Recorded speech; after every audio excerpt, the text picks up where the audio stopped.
Narodil jsem se v listopadu 39, 18. 11. 39 v Iráči. To je taková vesnička na středním Slovensku. To bylo takový skoro jako táta byl kovář. Takže my jsme si tam žili, jak se říká, jak prasata v žitě, protože táta dělal pro lidi různý řetězy, podkovy pro koně a tak. A to na pole kosy a něco všechno možné, co šlo od železa, tak to všechno táta vyráběl, takže nebyly peníze, ale dávali nám na to, ale dávali jídlo, brambory, maso a tak. Takže prakticky celá naše rodina, nejenom teda jako rodina, myslím, já, máma, táta, ale jako příbuzný, prostě si žili, jak se říká, nebyli o hladu, protože byli zásobeni tímhletím způsobem. Jináč jako v té vesnici byl božský klid, já mám třeba, mě šel křtít, taky nerom mě šel křtít, to byl soused, který prostě bydlel. A bylo to takový přátelství, nebylo to takový, jako ty seš Rom, já jsem gáčo a prostě ne, to bylo to takový, spíš potřebovali jeden druhýho.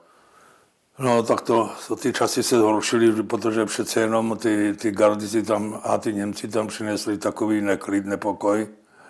Spíš protože se ty lidi báli těch Němců, takže ty Němci, co řekli, to jim bylo splněno, že jo. No, to je jedna věc a další věc, táta nebyl, tak nevyráběl, tak neměli nás za co tak podporovat v jídle a ve všem. Ale i přesto, můžu říct, že i přesto, když někam máma nebo tetičky někam šli, tak ty lidi na to nebylo lhostejný a tu dali brambory, tu dali mouku a tak dále, takže on to zase až tak hrozný nebylo. No, bylo nás 13 sourozenců, což bylo požehnaný, táta byl hrozný bojovník. A po válce jsme zůstali jenom 4. Ty všechny zahynuli za druhé světové války.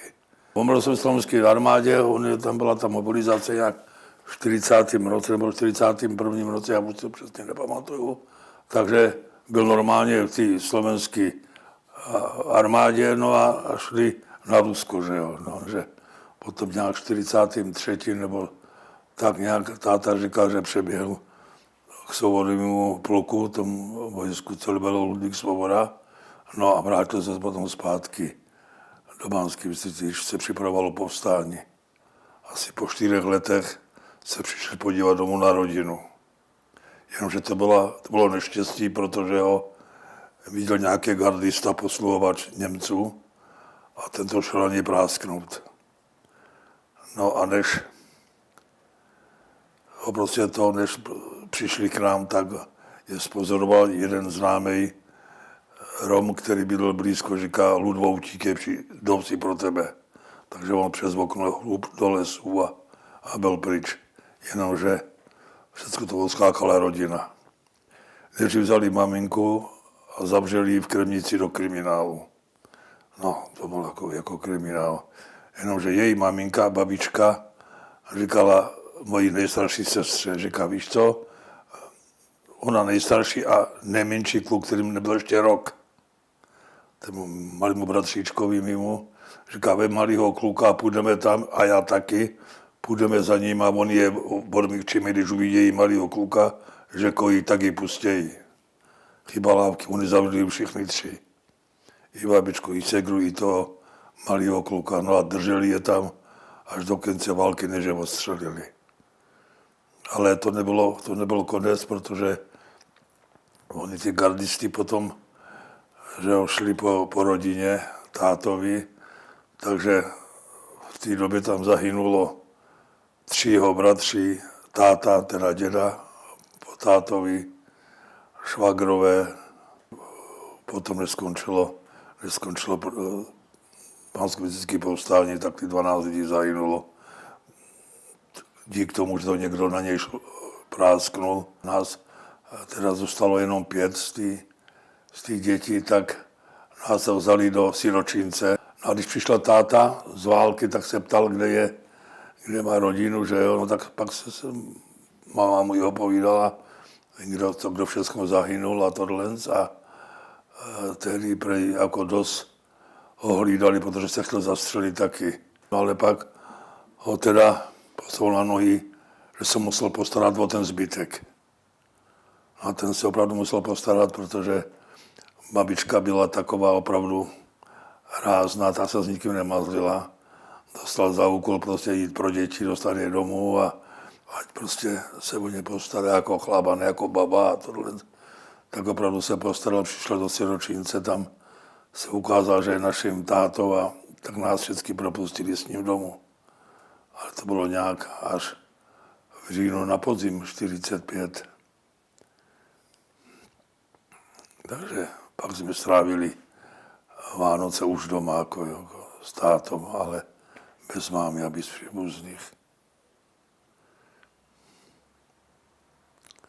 Bylo to smutný z jedné strany a z druhé strany to bylo so krásný takový, že člověk, víte, jako když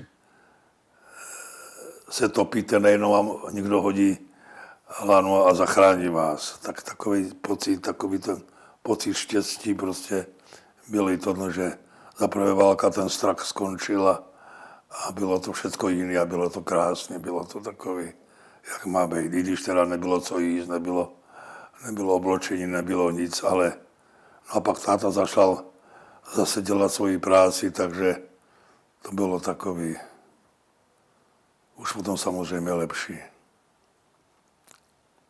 Ale byly to krušný léta.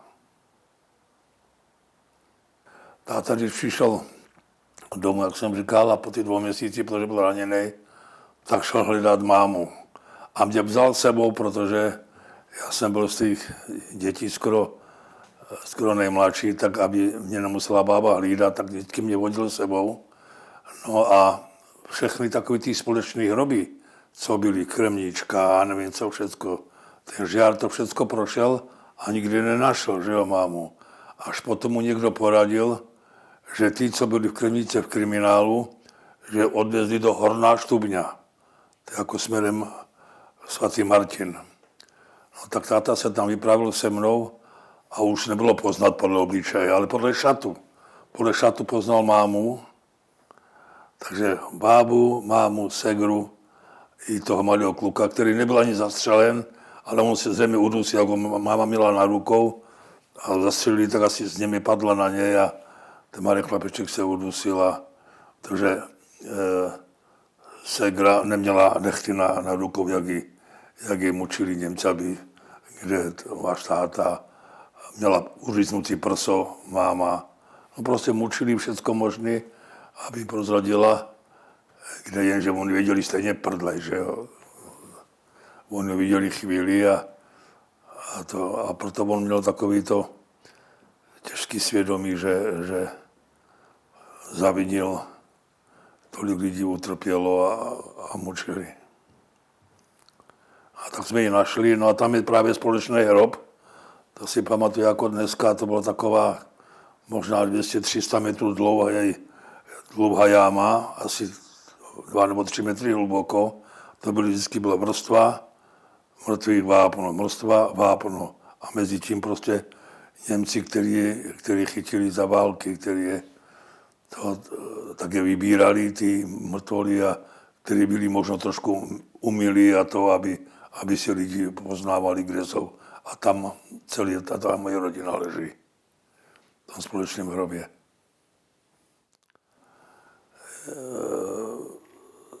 Tátu mrzelo, kdo ho prostě udal.